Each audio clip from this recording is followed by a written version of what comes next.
Nas lendas do rei Arthur, existia um mago extremamente poderoso, que o ajudava e aconselhava em todas as suas decisões, sendo elas pessoais, militares e até mesmo econômicas.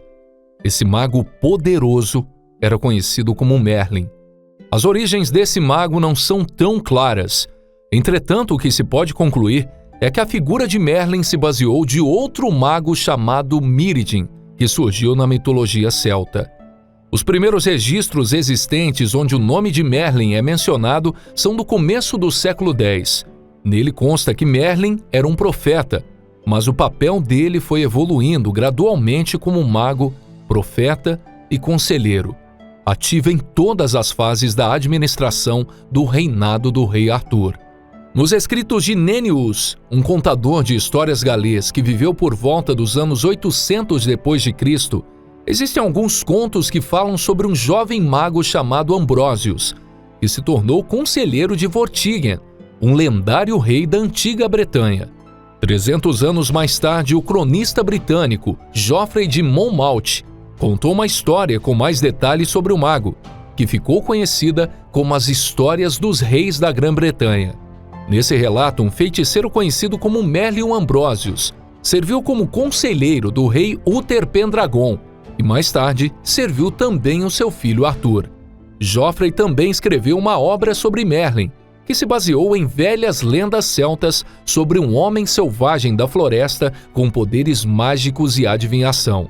Porém, com o passar dos tempos, surgiram algumas lendas que afirmam que Merlin era na verdade filho de um demônio de uma mulher humana. Merlin era cheio de mistérios e imprevisível. Às vezes era considerado um verdadeiro louco ou psicopata nos termos modernos. Às vezes ajudava a raça humana, mas por vezes mudava de forma e passava longos períodos como um pássaro, uma nuvem ou algo mais. Ele também desejava e seduzia as mulheres. Entretanto, por volta do ano de 1200 d.C., a forte influência do cristianismo foi remodelando as lendas arturianas. E dessa forma, Merlin se tornou uma figura mais respeitável, sendo ele, a partir de então, considerado um velho sábio que fornecia orientação moral e ensinava e difundia o conhecimento da magia por todo o reino. O nome Merlin vem do sânscrito, que significa o sopro encantado da flauta da vida. Ele, juntamente com Morgana, a sacerdotisa de Avalon, formava o elo entre a magia e os humanos. O mago Merlin conhecia os mistérios do céu e da terra, da vida e da morte, dos homens e dos deuses. Alguns o chamavam de feiticeiro, outros achavam que ele era um santo. Todos, porém, o reconheciam como um dos homens mais sábios de todos os tempos.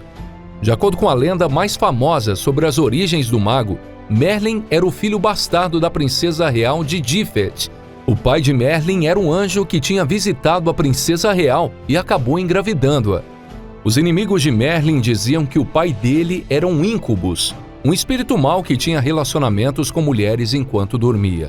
Desde a infância, Merlin se destacava estranhamente, pois apresentava poderes mágicos que o fazia diferente das demais crianças, e as pessoas suspeitavam que o pequeno Merlin era um ser diabólico.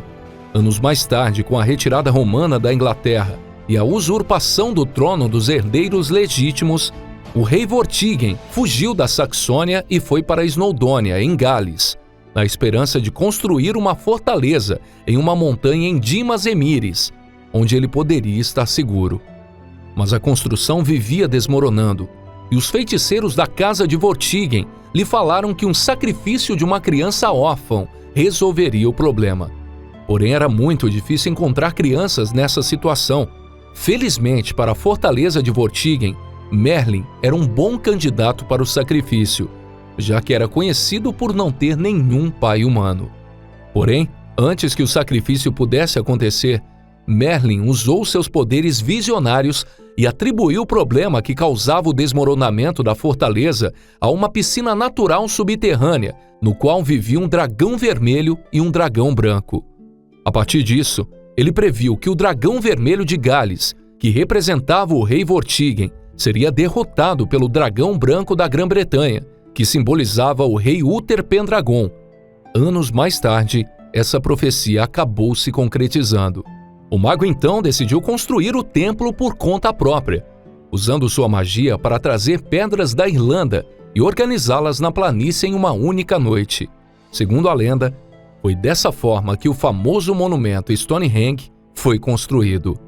Merlin se tornou aliado do rei Uther e usou sua magia para que Uther pudesse passar uma noite com sua outra esposa, da qual ele não era muito próximo. Os dois então fizeram amor, e o fruto dessa ação foi o nascimento do lendário Arthur. Merlin previu que ele seria um grande rei e que ele uniria toda a Grã-Bretanha.